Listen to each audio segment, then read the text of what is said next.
dar comienzo al simposio Miradas Disidentes desde la Psicología con la doctora Daisy Margarita Tovar Hernández, el licenciado Ignacio Lozano Verduzco, y ofrecemos una disculpa porque por cuestiones de salud la licenciada Claudia Ivette Navarro Corona no va a poder acompañarnos el día de hoy. Bueno, comenzando con la doctora Daisy Margarita Tovar Hernández.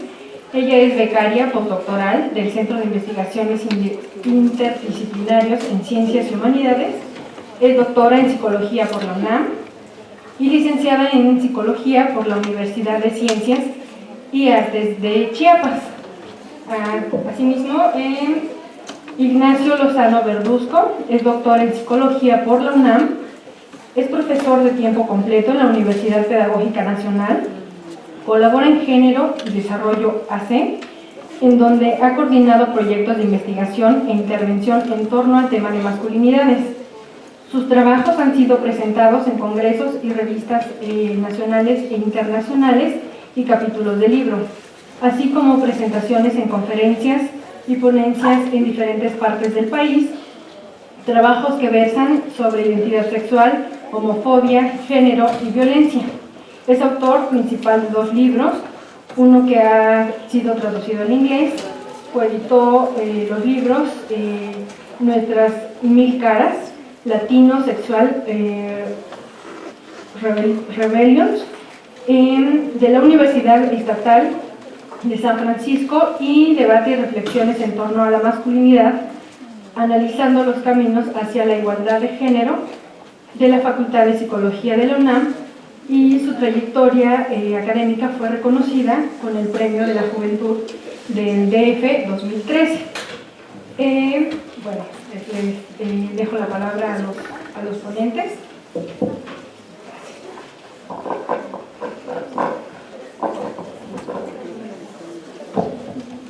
Bueno, primero que nada, buenas tardes por acompañarnos. Yo sé que ha sido un poco cansado acompañarnos toda la semana, pero recuerden que así es la lucha, ¿no? Es cansada, pero nos gusta, ¿o no? Ok, bueno, nos costó un poco de conflicto encontrar un tema, un título que englobara lo que nosotros trabajamos, porque la verdad es que nos queríamos enfocar a estas miradas o a mirar a poblaciones sujetas y sujetos que regularmente desde la psicología social se retoma poco o se retoma de una manera jerarquizada o devaluada. Entonces yo voy a comenzar hablando de mi proyecto postdoctoral. Quiero decirles que les voy a compartir un sueño que comenzó desde hace aproximadamente 1 año y medio, terminando mi tesis de doctorado. Me quedó esta insatisfacción que queda tanto como alumnos como investigadores de algo hizo falta, ¿no? Si hubiera tenido más tiempo, ¿no? Ya merito del fútbol, pero en investigación, mentira, o sea, nada que ver. Y la verdad es que me cuestionaba demasiado las lecturas que habrían sobre masculinidad. Todas las lecturas que revisé sobre masculinidad y masculinidades me dejaban un sabor de boca de incompletud, de insatisfacción. Y entonces me di cuenta que la mayoría de los estudios de masculinidades no hablaban de mi realidad social. Cabe aclarar, y como habrán escuchado en lo que Grecia mencionaba, que yo soy egresada de la Universidad de Ciencias y Artes de Chiapas, y pues yo estuve viviendo hasta mis 22 años, 23 aproximadamente allá, ¿no? Yo soy originaria de Chiapas. Entonces, yo encontraba que la mayoría de la teoría no explicaba, o explicaba poco, o explicaba de una manera devaluativa a mi realidad social, ¿no? A los hombres de mi contexto. Entonces, una de las cosas que a mí me marcaba mucho cuando yo me presentaba como chiapaneca, al llegar aquí al DF, era ¿y qué pasa con los zapatistas? Y el comandante Marcos, y entonces era como parte de mi formación, de mi identidad, como chiapaneca, tener que saber del ZLN, ¿no? El movimiento del Ejército de Zapatista de Liberación Nacional, que se levantó en el 96. Y entonces, lo que me propuse es hablar sobre el análisis de la construcción de las masculinidades en comunidades zapatistas desde una perspectiva feminista y decolonial. La siguiente, por favor.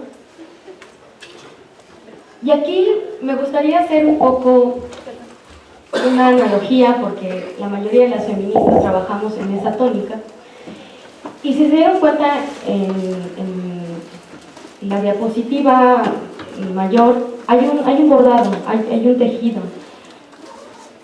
Y yo retomo esta metáfora porque de eso se trata para mí la teoría, de ir tejiendo, de ir construyendo el conocimiento. Entonces les voy a ir mostrando cómo va mi tejido. Y mi tejido se compone por 3 hilos teóricos ideológicos principales. Son mis 3 hilos que me ayudaron a construir este sueño. El primero fue entrar al tema del feminismo y de los feminismos y conocer cómo dentro de la teoría feminista existían ciertas devaluaciones de lo que era el feminismo decolonial, el feminismo indígena, que se habla poco, y entonces algunas feministas clasificadas dentro de la teoría como feministas ilustradas, feministas institucionalizadas, feministas, no sé, blancas, burguesas, el feminismo hegemónico, no explicaban la realidad social de las mujeres de otras entidades o de otros orígenes étnicos y de clases sociales, y eso es un problema. Una anécdota es que una feminista muy reconocida, cuyo nombre no voy a decir, cuando se hizo el levantamiento del movimiento del Ejército Zapatista de Liberación Nacional, ella estaba impresionada por la ley revolucionaria de las mujeres que se hizo. Es el primer movimiento social que sí está encabezado por una lucha explícita de las mujeres. Y entonces dice, ¿por qué no incluyeron en su ley revolucionaria el derecho al aborto? ¿No? Esa es una demanda muy importante, ¿sí?, de la lucha feminista, pero a ellas no les significaba. A las mujeres del Ejército Zapatista de Liberación Nacional no era algo que quisieran, no era parte de su demanda. Y además se contraponía a su demanda. ¿Por qué? Porque las mujeres zapatistas, donde toman el poder es en su ser madre, y en su ser colectivo, y en sus derechos colectivos. Entonces no las representaban. Entonces revisé todos los feminismos, me peleé con unos, me enamoré de otros, me desilusioné de otros más. Y así fue y vine, y lo que me di cuenta es que ser feminista tiene que ver también con la autocrítica y con generar redes hacia adentro de los movimientos feministas. Y que más allá de los apellidos, estamos en una misma lucha, y que es por el proceso de despatriarcalización. Y que eso nos debe unir, pero también nos debemos de atrever a reconocer las diferencias que hay entre cada una de nosotras, y sí, o sea, ponerlas en mesa de debate y trabajar con esas diferencias, más que evadirlas. Entonces, yo no quiero adjudicarme a ninguna postura feminista en concreto, pero sí soy feminista, ¿no? Otro de los hilos teóricos ideológicos es la decolonialidad, y en la decolonialidad tiene que ver con este proceso de colonización que vivimos no solamente explícita a partir de lo que nos han contado en la historia, como la colonización de España a México, sino va más allá y tiene que ver con una colonización ideológica. No solamente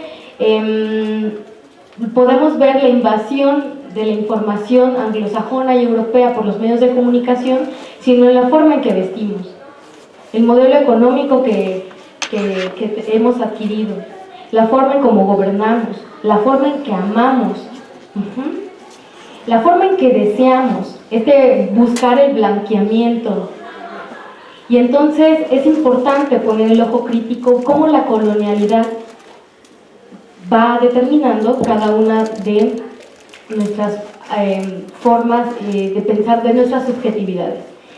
Y por último, mi tercer hilo es el movimiento del Ejército Zapatista de Liberación Nacional, porque como movimiento social es el primero, como les mencionaba, que pone y expone y pone en mesa de debate la lucha de las mujeres como su estandarte principal. Ellos incluso en diciembre del 95, bueno, en diciembre antes de que se hiciera el levantamiento, ellos hacen,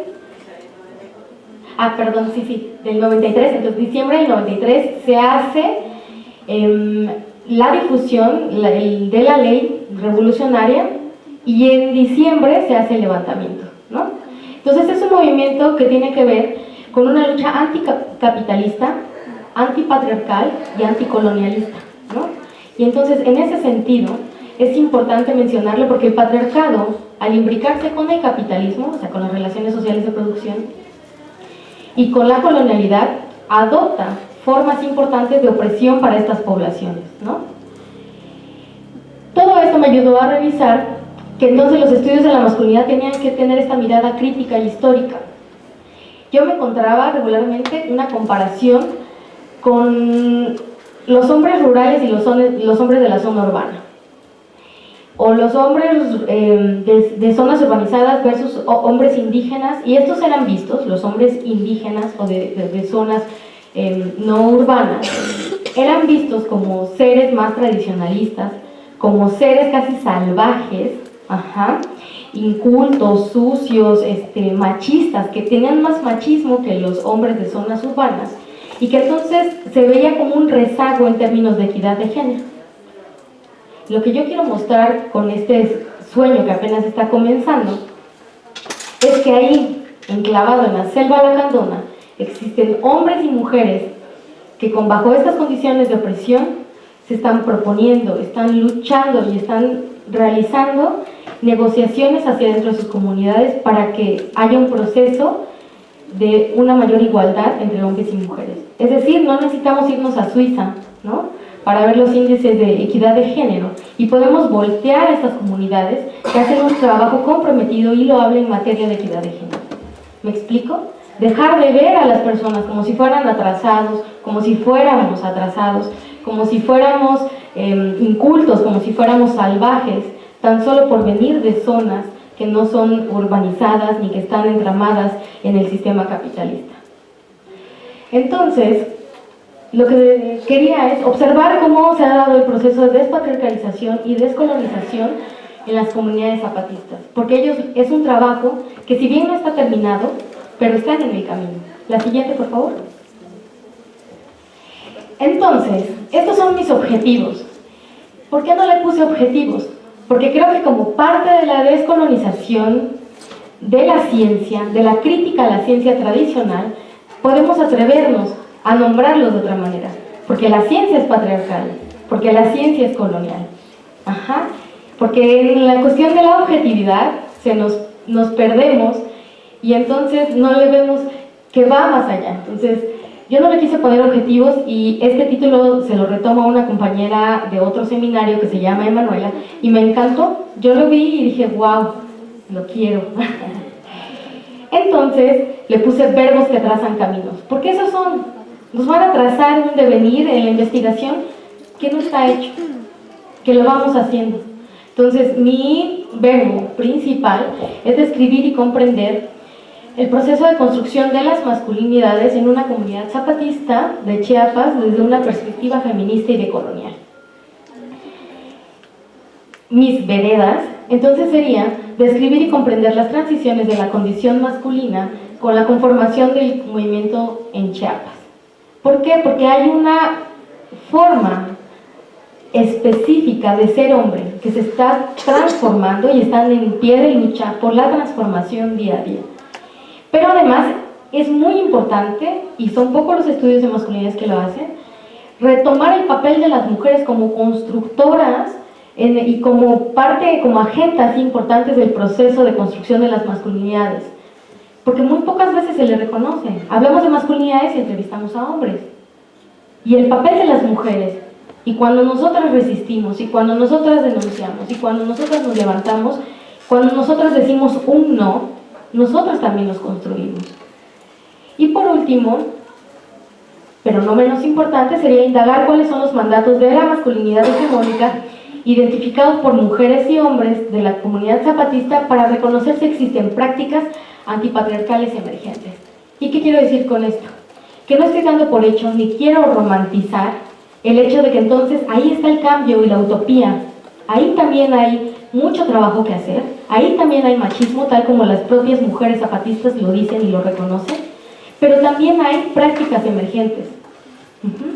Entonces, yo quiero observar, en caso de que haya estas prácticas emergentes, cómo se están dando, qué formas se están tomando, al no estar, al tener una lucha, anticapitalista, anticolonialista y antipatriarcal, qué formas adopta la masculinidad hacia adentro, esas masculinidades emergentes, y cuáles son las resistencias al cambio, porque las hay, y las hay muchas, porque las propias mujeres dicen, yo quiero conservar mis tradiciones, pero no todas mis tradiciones. Hay unas que quiero cambiar y quiero hacer nuevas tradiciones. Porque si yo conservo mis tradiciones, no sé si han escuchado el término multiculturalismo, es una línea que entonces dice que hay que dejar intactas a las culturas. Hay que conservarlas como están. Pero el problema de eso y el riesgo es que hay muchas costumbres y muchas tradiciones que son opresivas para la vida de las mujeres y son enfermantes, ¿no? Entonces ellas, las mujeres zapatistas, lo denuncian. Nuestra lucha es contra el machismo, fuera de nuestras comunidades, pero también dentro de nuestras comunidades. Para llevar a cabo esta investigación y para empezar a caminar, la que sigue por favor, era necesario que mi trabajo atravesara toda la crítica, o sea, que estuviera atravesado por toda la crítica del feminismo y la decolonialidad, desde el título hasta la forma de citar, hasta las fuentes. Entonces, lo que yo buscaba era, en términos de construcción de conocimiento, de metodología, ¿cuáles son las críticas principales? Y pues las críticas principales es desde el feminismo y la decolonialidad. También hay metodologías diferentes. ¿Y a qué me refiero? Desde la ciencia tradicional, lo que se puede uno encontrar es que el conocimiento científico va a estar por encima del conocimiento desde la praxis, es decir, del saber popular. Este nos ayuda a explicar, perdón, se fue la imagen. Okay. El conocimiento científico nos ayuda a explicar los resultados del conocimiento popular. Entonces ahí hay una jerarquía de saberes. ¿Me explico? O sea, y entonces hay que darnos cuenta del poder que ejercemos a la hora de citar, a la hora de explicar los resultados, porque estoy jerarquizando y estoy ejecutando un poder. Por otra parte, hay una jerarquización, entonces en esta jerarquía lo que vale es el conocimiento científico. El conocimiento popular, ese saber popular, según Andrés Aubry, es inválido. Ahora, desde el conocimiento científico, y yo lo pongo como conocimiento situado, que es el conocimiento que se genera desde el investigador. Este conocimiento situado ha sido trabajado por las feministas Haraway y Harding. Y también hay una relación de jerarquía. El conocimiento científico es objetivo, pero el conocimiento, las emociones, los sentires de nosotros, los investigadores, esa subjetividad, eso no debe de ir en la tesis.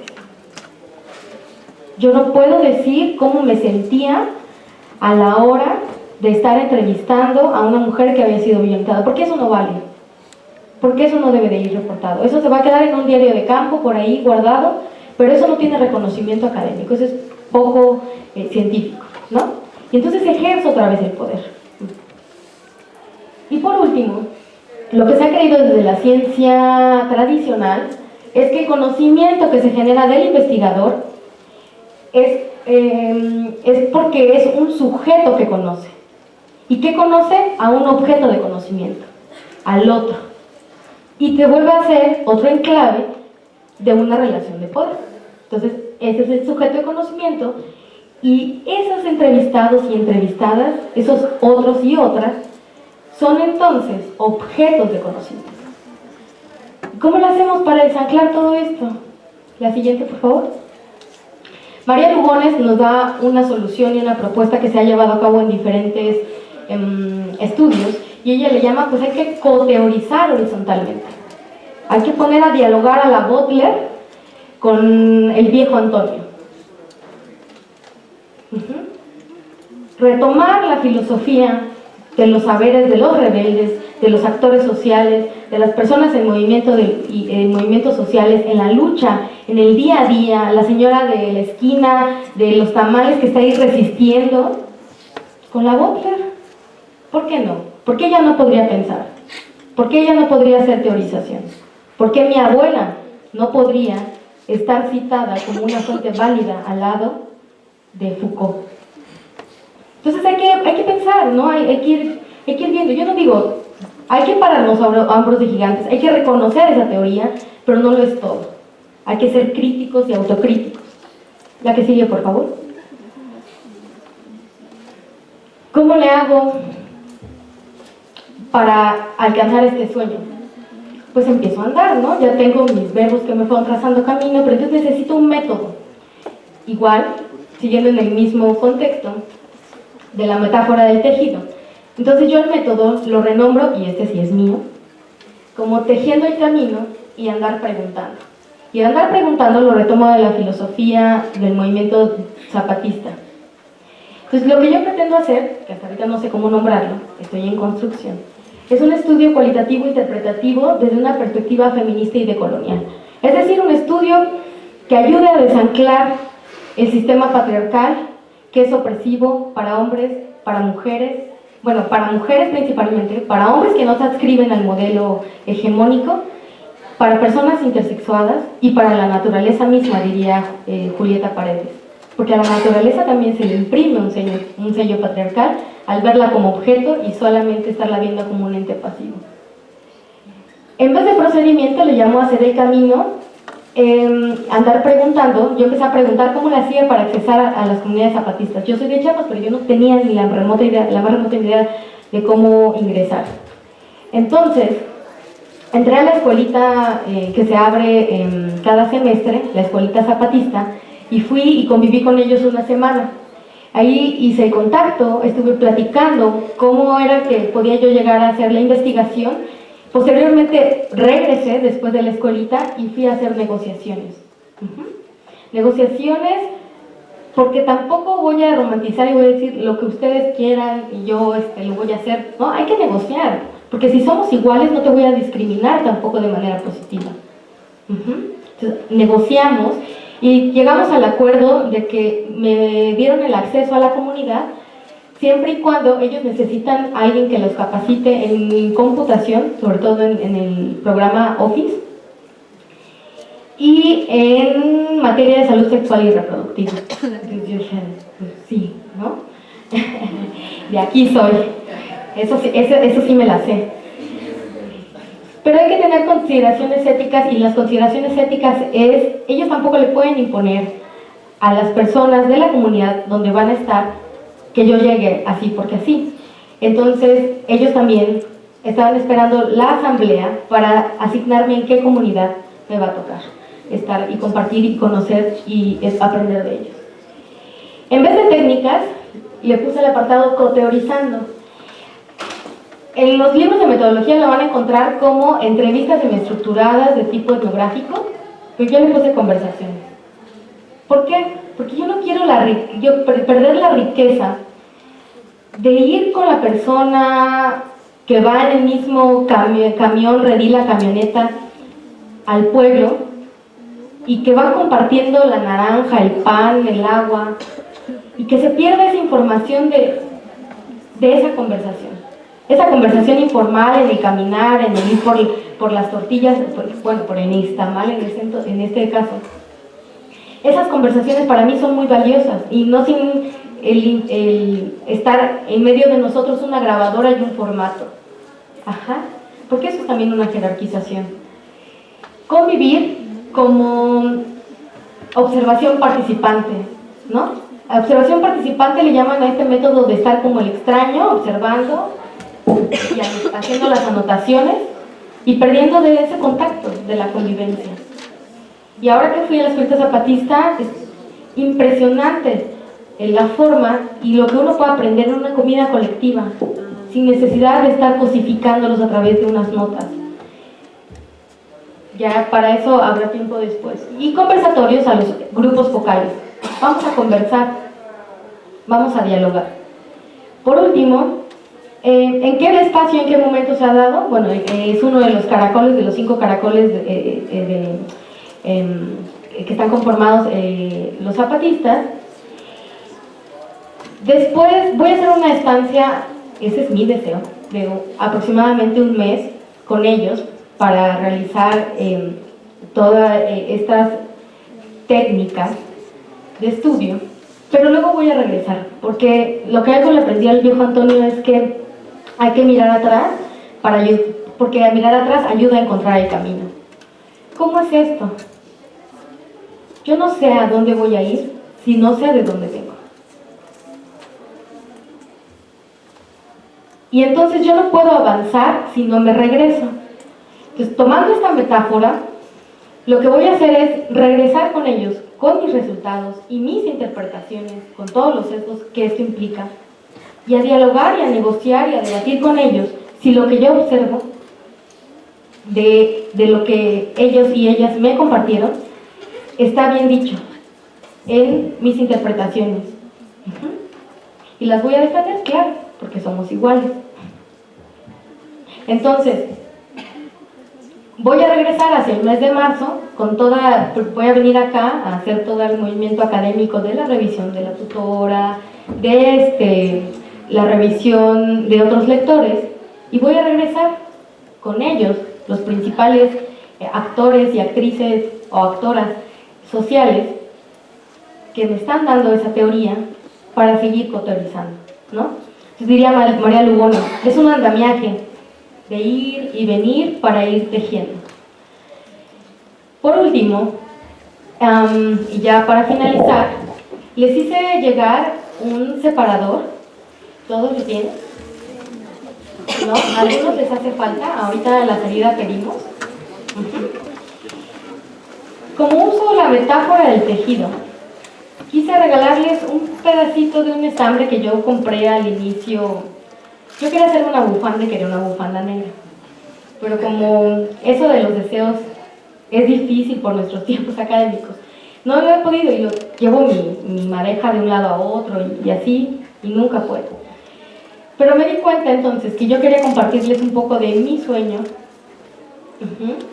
Entonces lo que ustedes tienen es un hilo muy significativo y es una invitación para que ustedes sigan tejiendo sus propios sueños, sigan en el entramado de la lucha por el cambio social y, como diría Andrés Auri, hagan una ciencia con conciencia.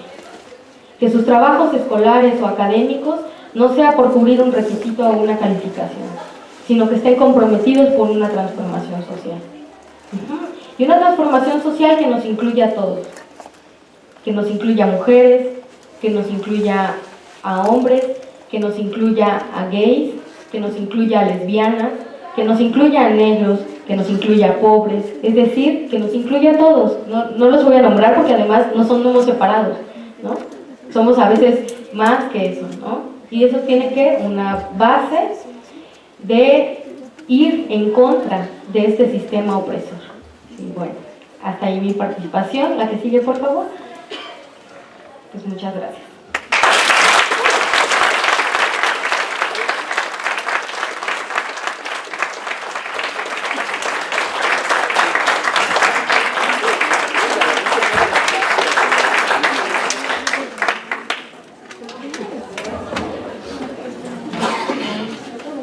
Hola, buenas tardes a todos y todas. Quiero reiterar el agradecimiento de Margarita, que han sido pacientes y han aguantado toda esta semana con toda nuestra necesidad de hablar de género todo el día, todos los días. Creo que este simposio es parte de esta necesidad y de este compromiso que tenemos de poner el género en el centro de no solo nuestra vida profesional, pero también la vida personal. Y la verdad es que estamos muy contentos y contentas. Tenemos un chat en el WhatsApp y cada vez decimos, está increíble que venga tanta gente y que cada vez venga más. Entonces, repetidamente nuestro agradecimiento por venir y escucharnos. Yo les voy a platicar un poquito, y desde una perspectiva diferente a la que les propone Margarita, sobre algunos de los resultados de mi tesis de doctorado.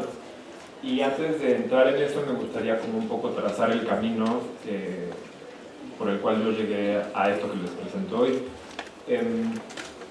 La tesis de doctorado fue una inquietud que surgió de la tesis de licenciatura, donde yo trabajé el tema de homofobia, y como buen egresado de esta facultad, mi formación fue muy positivista, muy cuantitativa, y pues así fue mi tesis, y no estoy orgullosa de ella, pero porque me pareció que era una forma de demostrar desde la hegemonía, desde la psicología hegemónica, que hay prácticas de discriminación en contra de ciertos grupos y ciertas minorías. Entonces para mí fue como decir, pues con toda esta hegemonía podemos decir que sí hay procesos de discriminación, ¿no? Y una cosa que me sorprendió es que creo que encontré un estudio en psicología en México sobre eso. Entonces para mí era importante que desde la psicología se siguiera llevando este camino. Entonces, después de esa tesis, me preguntaba, bueno, ya no comprendo cómo funciona a nivel social la cuestión de la homofobia, pero me pregunto qué efectos tiene eso en la vida de las personas, ¿no? En la subjetividad. Y fue como llegué al concepto de identidad, que es uno de los temas o los ejes centrales de mi tesis. Y uso identidad, creo que en psicología es un poco reivindicativo porque contrapone el concepto de personalidad. Entonces, identidad yo lo entiendo como un proceso que nunca termina, que es multifacético, que implica diálogos constantes e interacciones reales y simbólicas. Y entonces esto significa que todo el tiempo cada uno de nosotros y nosotros nos estamos construyendo y nos estamos identificando y construyendo un sentido de nosotros mismos. Otro de los ejes de mi interés en la tesis es la cuestión de salud. Nunca me pregunté, al inicio nunca me pregunté la cuestión política y mucho menos la participación política de las personas con las que trabajé para hacer la tesis. Y no le vi la importancia hasta después, cuando comprendí que la identidad no nada más es esto que uno se narra a sí mismo, sí lo es, pero que eso que nosotros nos narramos en ocasiones requiere de ser representado o reflejado en un sistema político, porque lamentablemente en nuestra sociedad la única forma en que podemos negociar con el Estado, solo podemos negociar con el Estado para representarnos, pues porque el Estado es quien nos provee de ciertos derechos, de ciertos, ¿cómo decirlo?, asuntos o soluciones, por así decirlo, ¿no? Me parece que no nos hemos apropiado del Estado. El Estado no estamos convencidos ni convencidas de que nosotros podemos ser Estado también, ¿no? Entonces, aquí hay una cuestión paternalista importante, pero bueno. A decir verdad, fue un capítulo que me costó muchísimo trabajo escribir, porque pues, yo no sé nada de teoría política, ahora es un poquitito, pero creo que eso no es nada de todas formas. Pero me pareció muy importante reconocer justamente este diálogo que hacen. Yo trabajé como les dije, con hombres que se identifican como gays, que viven en la Ciudad de México. Y me pareció muy interesante el diálogo que sostienen todo el tiempo entre su situación como muy personal o familiar con contextos más amplios. O sea, la escuela, la familia extendida, amigos, comunidades, movimientos, y con símbolos que están disponibles, o en muchos casos no están disponibles para estos hombres.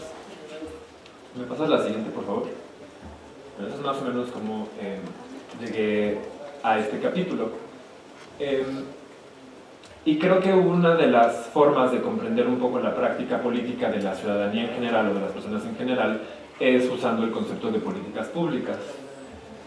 Yo lo estoy tratando de aterrizar al movimiento gay y a las identidades gay en esta ciudad. Las políticas públicas requieren, según estos autores, de una identidad colectiva, es decir, de esta construcción comunitaria, grupal, social, de lo que somos como eso, como grupo. Y cuando yo analicé como la historia de vida de mis participantes, lo que vi es que hay un grupo importante que buscaba como estas formas de vincularse y de tener lo que Mauricio Liz llama modelos de identificación. Y muchos hombres no lo encontraban. Muchos hombres no encontraban cómo identificarse, es decir, o ni siquiera cómo nombrarse. Como hay una homofobia estructural, el nombrarse homosexual o gay o joto o puto tiene implicaciones graves para las emociones. Y entonces, me adelanto un poco a los resultados, pero los hombres van buscando un espacio donde pueden como reflejarse, ¿no? Y entonces a esto se refieren con identidad colectiva. Y en México la identidad colectiva gay ya está bastante bien armada. Entonces ya hay, aunque sea en muchas ocasiones escondido, pero sí hay modelos de identificación. Y entonces esto lleva a, requirió de un movimiento, de una organización social para producir esta identidad. Una organización que se hace en el espacio público, se hace en aquello que es visible, pues, ¿no? En la calle, en internet, en los libros. Esa es la identidad colectiva, que muchas veces podríamos comprenderla como contradictoria o sube y baja, cambia, ¿no? O hay elementos que se contradicen en la nación. En fin, las políticas públicas lo que justamente permiten o lo que representan es un asunto, los gringos dirían un issue, un asunto para un grupo en particular, ¿sí? Que requiere de ser solucionado, que requiere de una infraestructura política y social para ser solucionado y que implica entonces una distribución de bienes, materiales o simbólicos. ¿Me pasas la siguiente, por favor?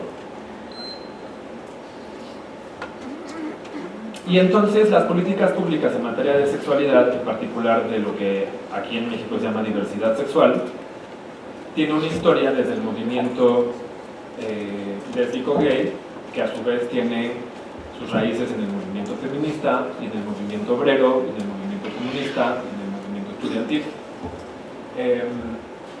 En México lo que sucede es que sobre todo en los 60s y 70s, un grupo de personas autodesignadas homosexuales, hombres y mujeres, y de una élite intelectual, se empiezan a organizar y a juntar en espacios privados, en sus casas, para hablar un poco como lo que pasó con las mujeres feministas y su memorial de agravio. ¿Sí? Entonces había un memorial de agravio que permitió una organización social que finalmente se volvió política el 2 de octubre de 1978, cuando una comitiva de hombres y mujeres homosexuales ocupan un espacio en la calle en la marcha que conmemora los 10 años del 2 de octubre del 68. Y tienen una agenda y ciertas demandas muy particulares, es decir, ahí ya nace el asunto, nace la demanda que se transforma, después de muchos años, en políticas públicas. Y a partir de ese evento entonces se empiezan a organizar las marchas del orgullo, ya ha cambiado los nombres, ya no sé cómo se llama ahora, a pesar de que mi trabajo de campo me ha llevado ahí los últimos 6 años. Y entonces eso permite una visibilización importante de las personas homosexuales. Y viene una ruptura muy importante cuando aparece la epidemia del VIH en México, que es alrededor de 1984, que ya nos platicó Cecilia hace rato, como de un poco de la VIH, que a nivel de salud pues, tiene efectos importantes, ¿no? En ese entonces era una enfermedad mortal que no, hasta el día de hoy no tiene cura, que había mucho misterio y mucho desconocimiento en torno al virus, que se sabía que afectaba a ciertos grupos en particular, pero el Estado mexicano se niega casi abiertamente a hacer cualquier tipo de investigación, a hacer cualquier tipo de política en materia de salud, cualquier cosa que tuviera que ver con el VIH, porque está muy vinculada a las personas homosexuales y usuarios de drogas. Inclusive, un académico de la universidad, que tenía un cargo público en ese entonces, sale a decir públicamente que el VIH es un castigo divino en contra de los homosexuales, a ese nivel. Entonces, no hay organización política ni de salud en torno a esta cuestión hasta finales de los 80s y principios de los 90s, pero no todo es negativo o malo, porque eso permitió y le dio muchos años de organización comunitaria y política a la comunidad que hoy conocemos como LGBT. Entonces, las demandas políticas cambian. de un momento para otro, de unos años para otros, que se fortalecen con el discurso de los derechos humanos, con la cuestión de los derechos sexuales y reproductivos a principios de los 90, donde sobre todo la comunidad trans, pero también lésbico gay, puede tener como un piso, digamos, como un aval internacional para hacer estas solicitudes de tratamiento, de acceso al tratamiento, de intervención terapéutica y sus consecuencias. Este discurso de derechos humanos lo vivimos hoy y tiene un acontecimiento importante, irónicamente yo diría, con el PAN. Cuando Fox gana en el 2000, venía prometiendo una serie de cuestiones en materia de derechos humanos, nace el CONAPRED con Rincón Gallardo, y a pesar de que Rincón Gallardo, dicen, era muy homofóbico, CONAPRED saca la campaña nacional contra la homofobia. Si han visto o escuchado la frase de la homosexualidad no es una enfermedad, la homofobia sí, proviene de esa campaña. Y para varios autores que hacen análisis de este movimiento y de estas políticas públicas, es ese evento que tiene otra serie de consecuencias a nivel social y político para la comunidad lésbico, gay, bisexual, transexual, etc. en México, sobre todo con modificaciones de leyes, por ejemplo, con las ciudades de convivencias en 2007, que hubo varios intentos desde antes del 2007, y finalmente con el cambio en el Código Civil, en el matrimonio, por lo menos en el DF, y bueno, hemos visto cómo ha habido amparos y juicios en diferentes estados, y me parece que el más reciente se ganó en Coahuila, si no me equivoco. Bueno, eso más o menos un poco de historia, porque es importante para comprender la participación política de estos hombres. La siguiente, por favor. Bueno, yo sí le llamo método. No soy tan de colonial aún. Además la tesis ya está impresa, no puedo en fin, ¿qué es lo que hice? Pues, ¿qué fue lo que hice para obtener la información que necesitaba obtener? Me planteé el objetivo de identificar, describir y analizar las prácticas políticas de hombres de la Ciudad de México. Entre muchas otras cosas, este es el objetivo que les voy a platicar en esta presentación. Entonces yo entrevisté a profundidad, con entrevistas semi-estructuradas, a 15 hombres, 5 que pertenecían, por así decirlo, a diferentes generaciones. Entonces las generaciones yo las decidí así arbitrariamente, un poco con base en lo que les platiqué ahorita. Entonces ahí vienen los recuadros rojos chuecos, que una generación son los hombres que reconocieron su deseo homoerótico antes del 84, esa es la primera generación. La segunda generación son los que reconocieron su deseo homoerótico entre el 84 y el 2004, es decir, entre que aparece el primer caso del VIH y hasta que se empiezan a ver los efectos de la campaña nacional contra la homofobia. Y la tercera generación, del 2004 para acá. Estas entrevistas las hice todas en 2012. Ahora, esto no tiene que ver con la edad. Por obvias razones, había más probabilidad de que la primera generación fuera más joven en comparación con las otras. Pero, por ejemplo, hay un entrevistado de quien tiene 25 años que es de la segunda generación, ¿no? Entonces, ahí hay como muchos cruces. A mí lo que me interesaba conocer es cómo los contextos y los discursos que están disponibles en los contextos de estos hombres fueron subjetivizados. Es cómo los comprendieron ellos y cómo los incorporaron a un sentido de sí mismos. Y entonces esto fue justo lo que me llevó a plantear que sí hay una participación política, es decir, la escucha, la comprensión, la incorporación de discursos históricos, sociales, políticos, etcétera, ya es político a priori. No sé si me lo puedo explicar. ¿Sí? En fin,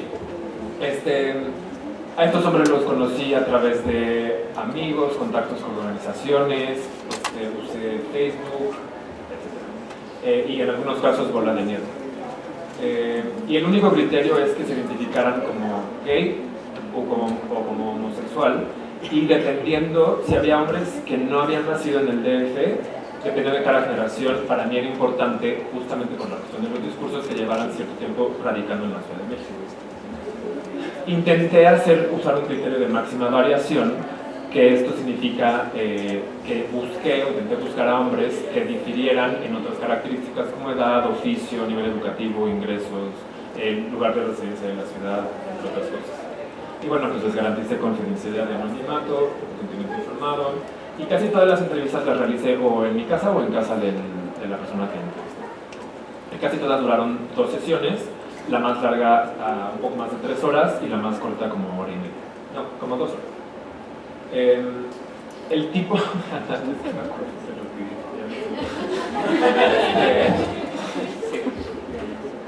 Corbin y Strauss le dirían implementación y cristalización.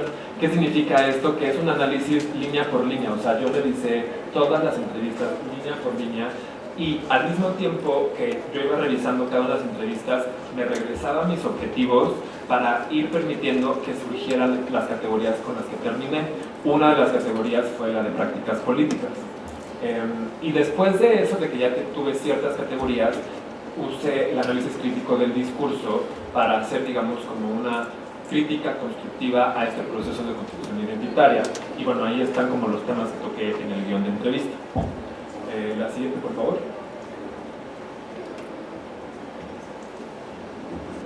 ¿Pasa la siguiente? No. Otra. La siguiente. Ok, gracias. Como les decía, las políticas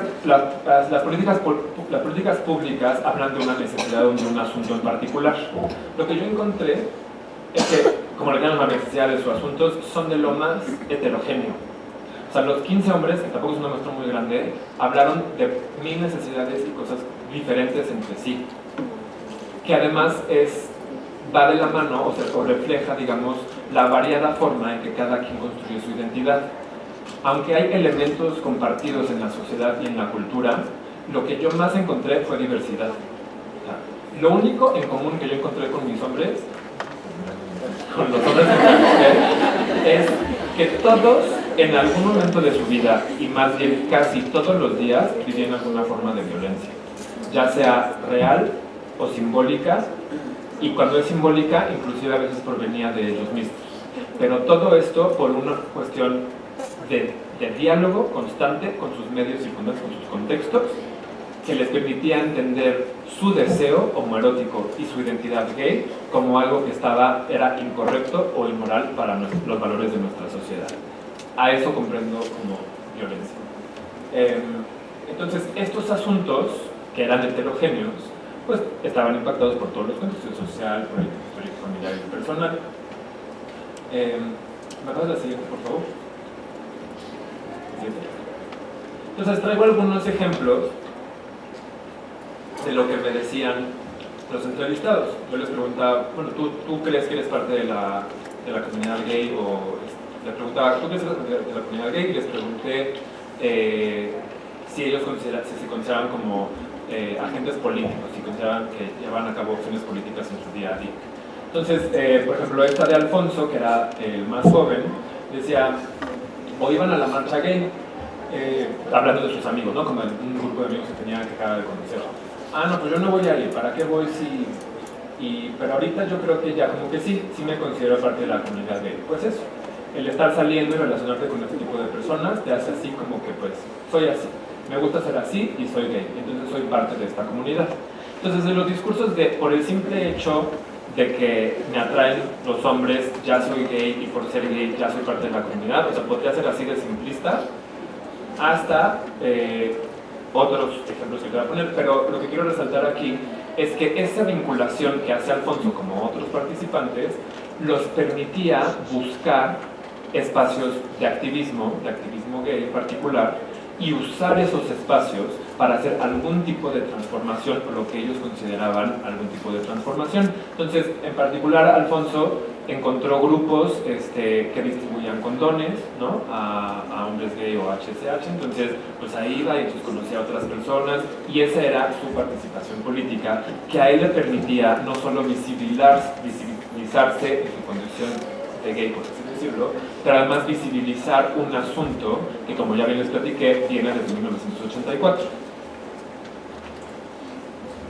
Sin embargo, hay otros hombres que no deciden visibilizar y no deciden tener alguna participación política a este nivel, y para mí es importante respetar que esa es una decisión personal. Yo le encuentro la utilidad a la visibilización, pero eso no significa que podamos ir ejerciendo algún tipo de otra de decir, no, o sea, si eres gay, entonces grítalo y dilo, ¿no? O sea, aquí hay una decisión personal, sobre todo porque tiene efectos emocionales de lo más importante. El martes Melissa nos platicaba de los hombres profeministas y de la culpa que llegaban a sentir. Yo encontré 3 emociones preponderantes en la vida de estos hombres: culpa, vergüenza y miedo por su deseo, y son muy permanentes.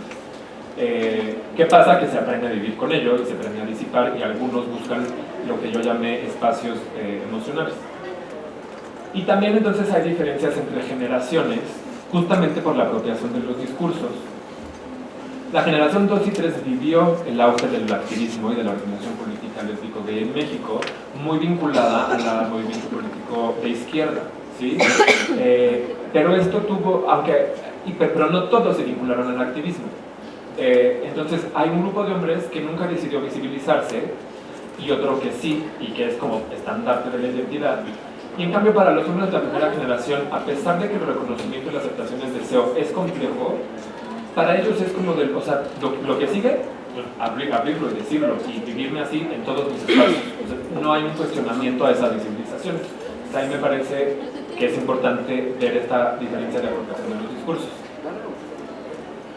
Otra cosa importante también es que creo que eso es resultado de lo que yo llamé iteración de la participación política, es decir, los hombres de la segunda y tercera generación construyeron esta gran categoría de gay y ahora son los jóvenes los que la llenan, pero la llenan de una forma diferente. O sea, son las repeticiones de esta categoría la que permite que se llegue un poco como a lo queer y a lo butler, ¿no? Repetimos la norma, pero nunca es la norma misma, porque es la repetición de la norma.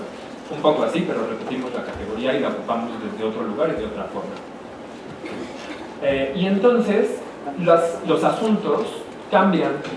Y entonces cuando se trataba de derecho a la salud en los 90s, en los 2000 ya se trata de derechos civiles como el matrimonio.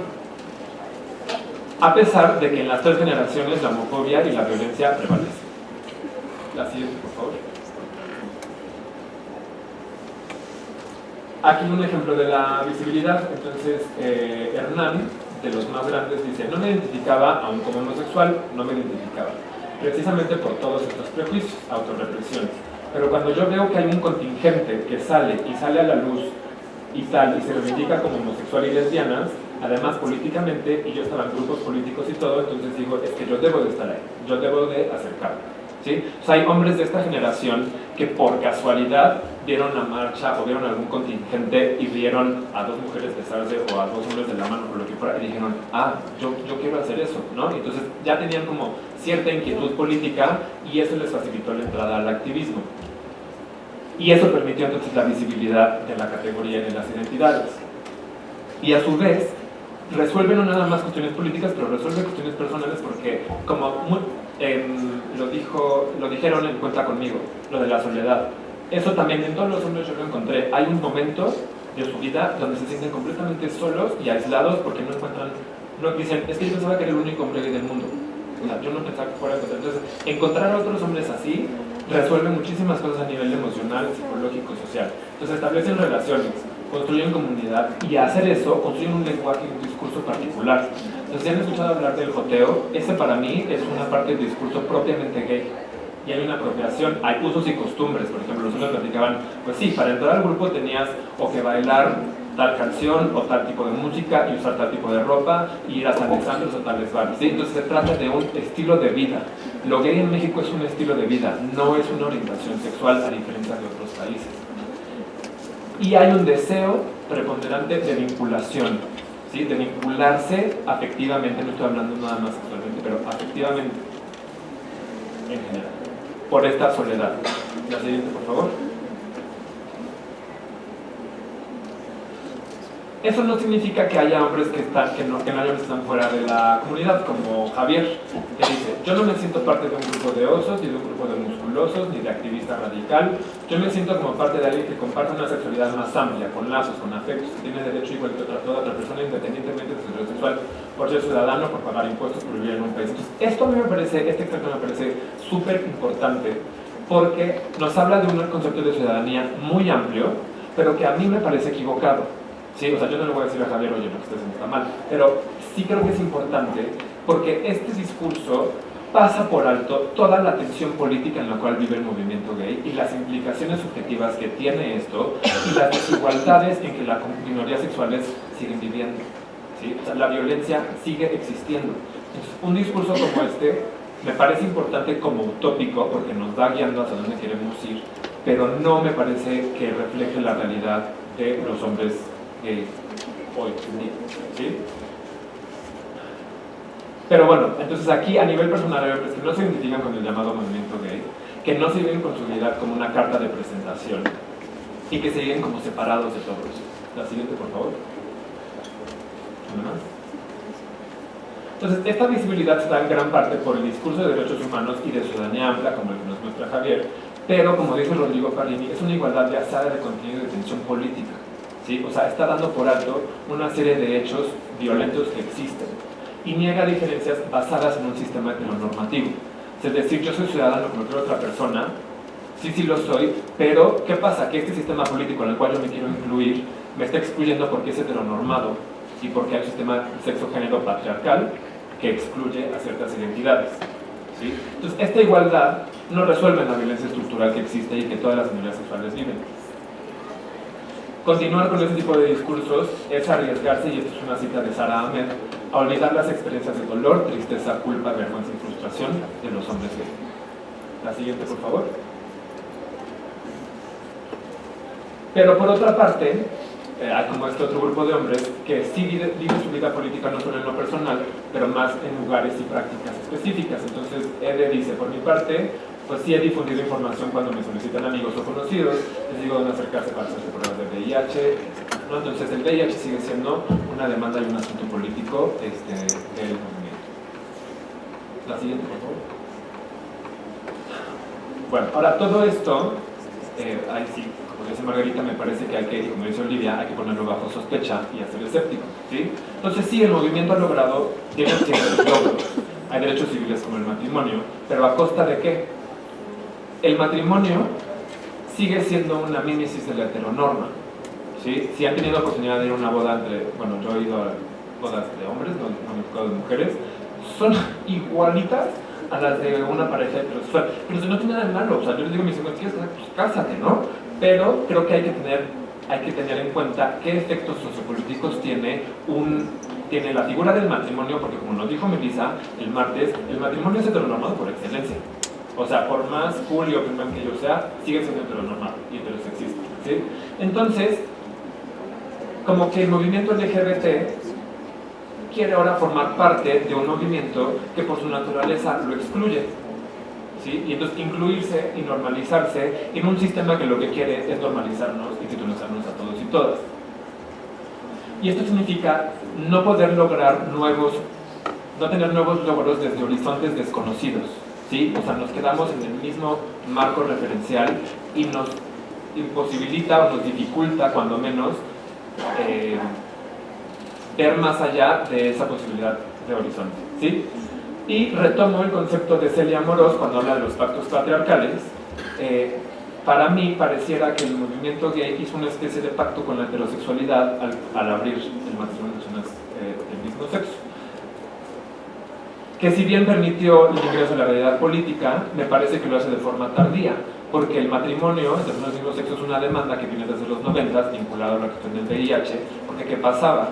Que como había todavía más homofobia estructural, familiar, etc., entonces los hombres, parejas de una persona con VIH que está en un hospital, no tenían absolutamente ningún tipo de derecho para poder siquiera entrar al cuarto del hospital, aunque compartieran una casa, bienes, etc., no tenían, y la familia se los quitaba, ¿sí? Entonces, la figura del matrimonio de las sociedades en convivencia era para resolver ese asunto, que como ahora el VIH ya no es mortal, sino es crónico, entonces creo que de poco sirve.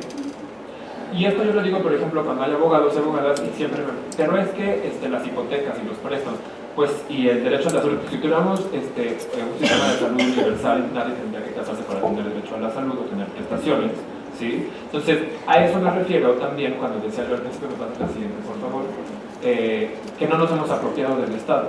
O sea, el Estado no somos nosotros. Nuestra participación ciudadana se limita a votar cada 6 años y ya.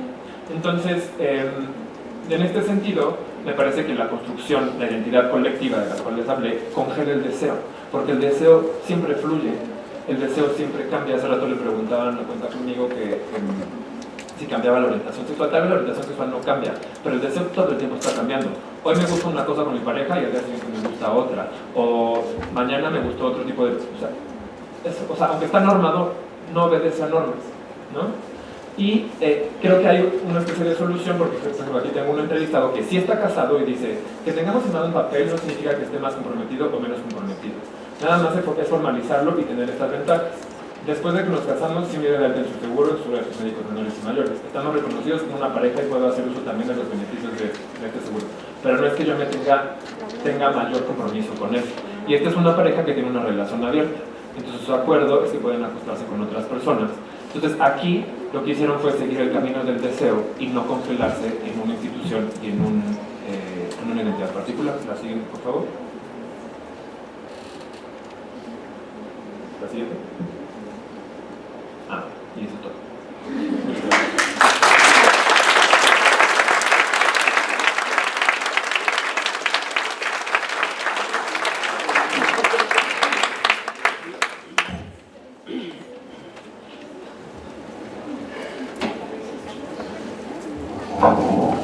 Bueno, vamos a dar tiempo para preguntas y respuestas.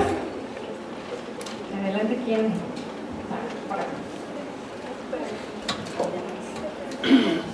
Hola, buenas tardes a los dos. Primero quiero felicitarlos. Me gustaron mucho los trabajos de los dos. Pero bueno, quiero andar más en el trabajo de Margarita. Fue muy inspiradora tu ponencia. Entonces, como que me llegó mucho esta cuestión de jerarquizar el conocimiento. Entonces, mi pregunta va direccionada en cómo resistir, porque bueno, yo comparto mucho su postura, cómo resistir ante esta jerarquización del conocimiento que se da sobre todo pues, en esta universidad. Entonces, ¿cómo?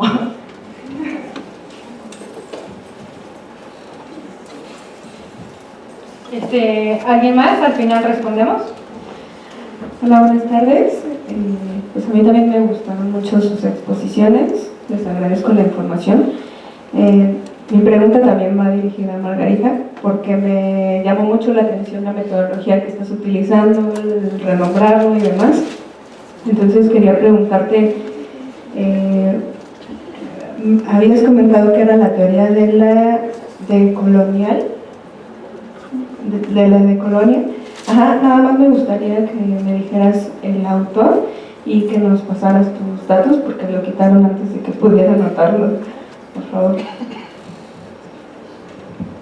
Hola, buenas tardes. También quisiera agradecer a ambos su participación, que fue de mucha utilidad. También mi pregunta va dirigida para Margarita. En mi pasado viaje a Chiapas, también me enamoré de Chiapas. Yo soy de Guanajuato y creo que vivo algo similar con esto de la patriarcalización. Algo que me llamó mucho la atención en un grupo específicamente chamula fue la vestimenta. Cómo los hombres tenían esa posibilidad, o si se le puede llamar derecho, de calzar tenis, a lo mejor de marca, de usar jeans, y las mujeres no. Las mujeres, algunas usaban algunas faldas de lana, conocí el proceso de confección de una blusa. Entonces mi pregunta es, ¿por qué las mujeres no pueden